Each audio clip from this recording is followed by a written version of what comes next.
มื้อนี้วันที่1 เดือน 5ค่อยก็ออกมาดินว่าสิมาเบิ่งคนดินบล็อกแล้วสิมาเฮ็ดดินบล็อกเพิ่มแต่ค่อยมาฮอดประมาณช่วง10:30ก็มาเจอมีห้อยพวกโจรมันมาลักเอาได้ก็ค่อยอันนี้ก็เป็นท่อที่มันดึงขึ้นมาแล้วมันก็หักฟันทิ่มมันเอาแต่ได้ไปเนาะทำอิฐก็ว่าสิมาคนดินบล็อกนี่แล้วก็สิมาเฮ็ดดินบล็อกไว้เพิ่มมามื้อนี้คือสิบ่ได้เฮ็ดแล้วมีแต่สิคนดินบล็อกไว้ตัวนี้ก็เป็นห้อยที่พวกมันดึงขึ้นมาเฮ็ดสระไว้สิเลยแผ่นสังกะสีปกอันนี้นี่มันก็ดึงมือดึงออกหมดตัวนี้เป็นอันนี้พ่อค่อยเป็นคนเฮ็ดกันตันอันนี้ไว้มันจะมีห้อยบอนวางตัวนี้ที่มันลมบนท่อมันดึงแผ่นตัวนี้ขึ้นมันกุมงัดเอาตัวนี้แล้วก็มันดึงเอาได้ขึ้นมา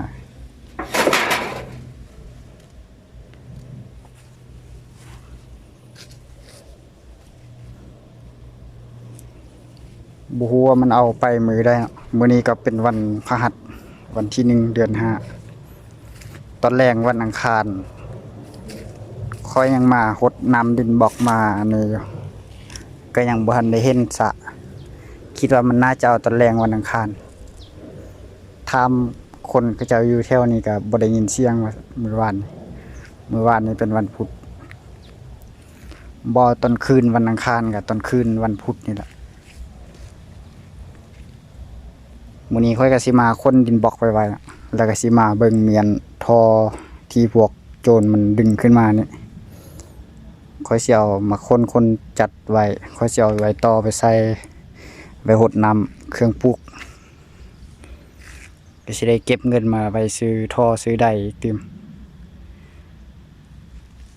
ซื้อใดก็แพงเนาะเป็นล้านปลายยังสิมาซื้อท่ออีกแล้วก็ซื้อสายไฟซื้อเสือกก็สิเกือบ2 ล้านนั่นแหละเพราะว่าซื้อสุดแล้วนี่ก็2 ล้านปลายรวมทั้งท่อทั้งอุปกรณ์เป็นกาวเป็นสายไฟสายเสือกอีกตอนนี้ก็ประมาณ12 โมงปลายเดี๋ยวค่อยสิมาคนดินบล็อกอันนี้ก็บรรยากาศนี่